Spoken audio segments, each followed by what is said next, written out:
Hello everyone. Hopefully you've had a good week in the markets this week. My name is Jake and my channel is Jake Trades and Invests, where I look at the top indices and commodities in the US and talk about where I think the price may be headed. So with all of that said, let's get into our first chart.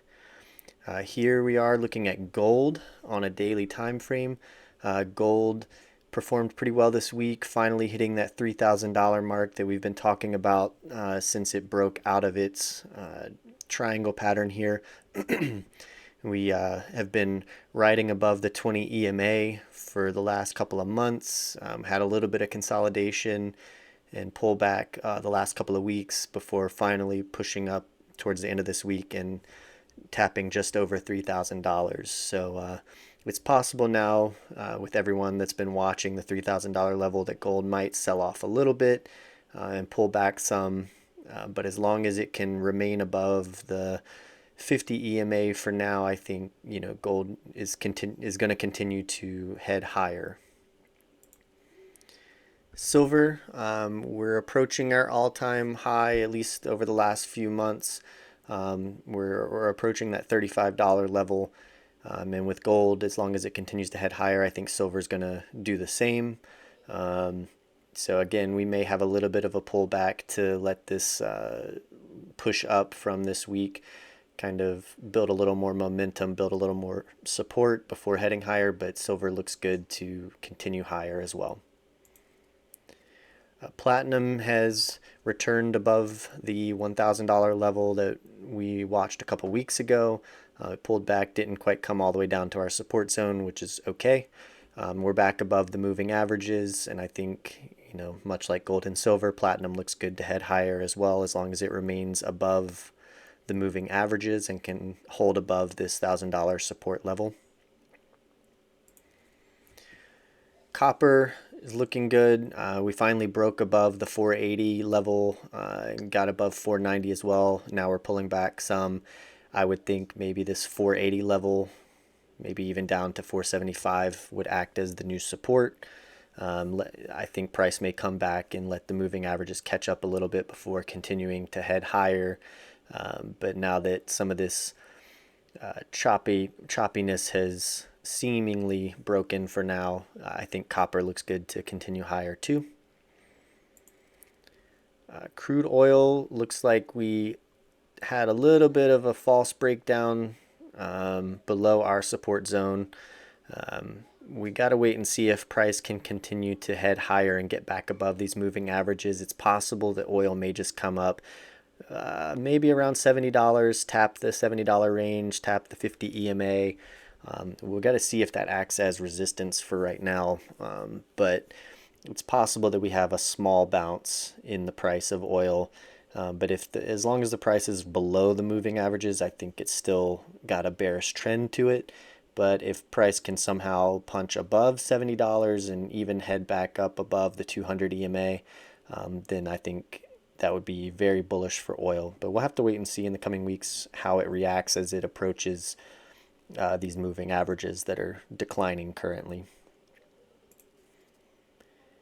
Natural gas has also been kind of chopping sideways and kind of sporadic, just like copper has been over the last few weeks.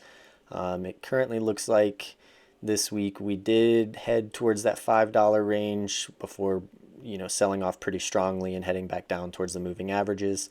The candles towards the end of the week look like some support is trying to build, but with that much momentum coming off of the resistance zone, we'll just have to wait and see how the price is going to react this coming week. Again, I think if it can stay above this $4 range, it could be a good buying opportunity. But for now, price is just kind of all over the place. I'm going to remove some of these drawings as they don't seem to be valid anymore. But for right now, the price is sitting around $4, right above this support zone here. Let's see if price can hold in the coming week above this $4 and then maybe head back up towards 5. But the short to medium term looks good, looks bullish. The moving averages are headed higher. Price does look like it has some good momentum behind it, so we'll just wait and see how it continues to perform. Jumping over to the indices, we've had quite a bit of selling over the last few weeks. The price is finally broken down below the 200 EMA. Been talking about some of these gaps here in the past that have gotten filled.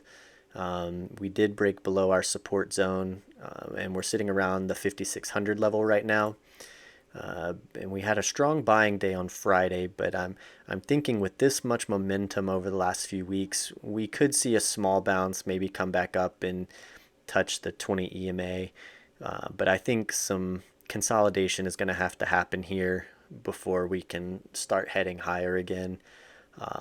We're sitting around 5,500, which is a good psychological level, but I think with this much momentum coming down, I would expect price to kind of just chop sideways for the coming weeks, maybe even months, and see if we can continue to hold above this 5,500 level.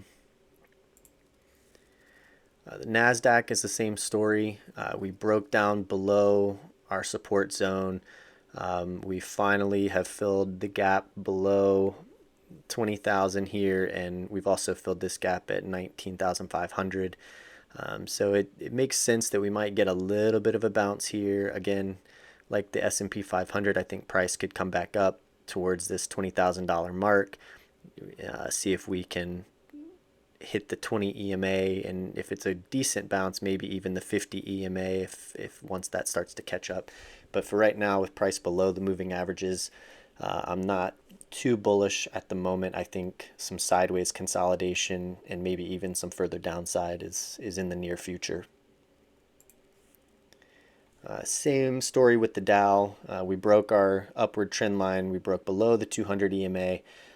Basically repeating myself with the S&P and the Nasdaq. I think the prices may bounce a little bit, come back up towards this 42,000 mark, and maybe touch the EMAs before heading lower or just consolidating sideways.